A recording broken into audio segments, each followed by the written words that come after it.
أهلا وسهلا في فيديو جديد سأتطرق فيه إلى كيفية كتابة إنشاء أو برودكسيون إكريت حول ظاهرة ما. rédiger une production écrite. La première étape أو المرحلة الأولى هي مرحلة l'introduction أو المقدمة. المقدمة تتكون من عنصرين أساسيين. Il comporte une définition du sujet puis des questions auxquelles on va répondre dans le développement. تتكون من تعريف للموضوع ومن سؤال أو أكثر. هذه الأسئلة التي سنجيب عليها في مرحلة العرض. أعطي هنا مثال. لنفرض مثلا أن الظاهرة التي يطلب منا الحديث حولها هي ظاهرة الانتحار أو le suicide مثلا. سنقوم بتعريف عام للموضوع. Le suicide est un phénomène dangereux qui se propage d'une manière inquiétante dans notre société. هنا مرحلة التعريف. نطرح الأسئلة التي لدينا أو طلبوا منا الإجابة عنها. Quelles sont alors les causes de ce phénomène et quelles solutions peut-on lui proposer. هنا اقترحنا أن لدينا les causes et les solutions أي الأسباب والحلول المقترحة. هذا بالنسبة للمقدمة. بالنسبة لمرحلة العرض هو جواب بمثابة جواب على الأسئلة التي طرحناها في المقدمة. C'est une réponse aux questions posées dans l'introduction pour mieux organiser le travail. في العرض نجيب على الأسئلة التي طرحناها في المقدمة. هنا سأقدم بعد طريقة من الطرق من أجل تسهيل عملية الإنشاء أو التحرير. إذن سنأخذ ورقة الوسخ. Dans une feuille de brouillon on écrit nos idées sous forme de tirets. في ورقة الوسخ نكتب أفكارنا على شكل عوارض. On organise les tirets de plus important au moins important. ننظم هذه الأفكار من الأكثر أهمية إلى الأقل أهمية حتى يكون هناك تنظيم في النص. On utilise les liens logiques pour lier les idées et avoir un texte cohérent. نستعمل الروابط المنطقية للربط بين هذه الأفكار وبالتالي إنشاء نص متكامل. وهنا أعطي مثال لهذه المراحل ولنفس الموضوع الذي تحدثنا عنه في المقدمة. نفترض أن هذه هي ورقة الوسخ. أول شيء نقوم به هو les causes de ce phénomène. إذا كان السؤال الأول هو les causes. في ورقة الوسخ تكتب هكذا les causes de ce phénomène وتقوم لديك فكرة تكتبها على شكل عريضة. les problèmes psychiques comme la dépression et le désespoir. هذا سبب من الأسباب مثلا. سبب آخر le sentiment d'être méprisé par la société. Les problèmes familiaux comme le divorce des parents ou les problèmes entre le couple. Les problèmes économiques comme des crises fiscaux ou des faillites. L'échec scolaire.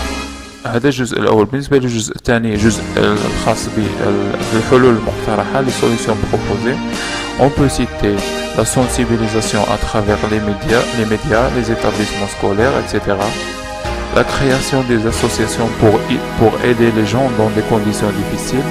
Créer des maisons pour les jeunes où ils peuvent développer leur personnalité et partager leurs difficultés. Ouvrir des centres d'écoute pour les gens ayant besoin d'aide. هذا فقط نموذج. إذا كل واحد يكتب أفكاره بهذه الطريقة. ماذا سيبقى بعد ذلك؟ يبقى فقط أن نستعمل روابط منطقية لتنظيمها والربط بينها من أجل الحصول على نص متكامل. ستكون النتيجة هكذا مثلا. إذن هذا هو الجزء. سيكون العرض مكونا من فقرتين. من الأفضل أن نمر عندما ننتهي من الفقرة الأولى المرتبطة بالأسباب نمر إلى سطر آخر سطر جديد حتى يكون تنظيم الورقة جيد. إذن dans un premier lieu في مرحلة أولى سوف أتحدث على الأسباب.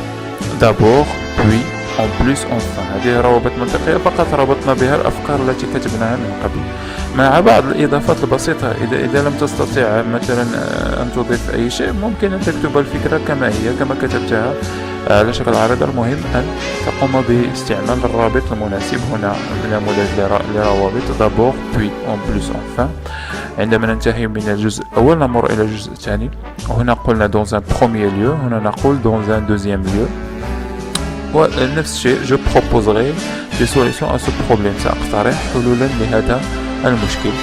هنا نغير هذا النموذج ونستعمل نموذج آخر من الروابط. premièrement, deuxièmement, troisièmement. وهناك نماذج أخرى كثيرة يمكن استعمالها. إذن هكذا أصبح لدينا العرض هنا منظم وجيد، لم يبقى لنا إلا أن نكتبه في ورقة التحرير. نمر الآن إلى المرحلة الأخيرة وهي مرحلة la conclusion أو الخاتمة. C'est une conclusion de ce qui est dit.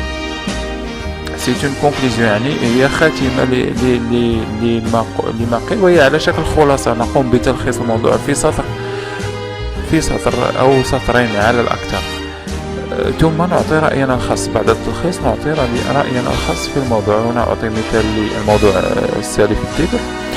En conclusion, on peut dire que le suicide est un phénomène extrêmement dangereux menaçant la vie des hommes.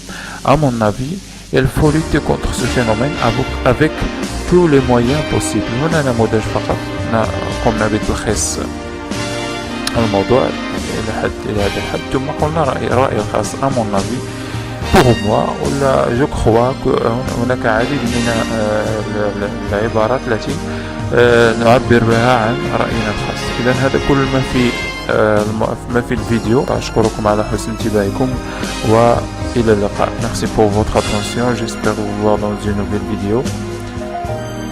À plus tard.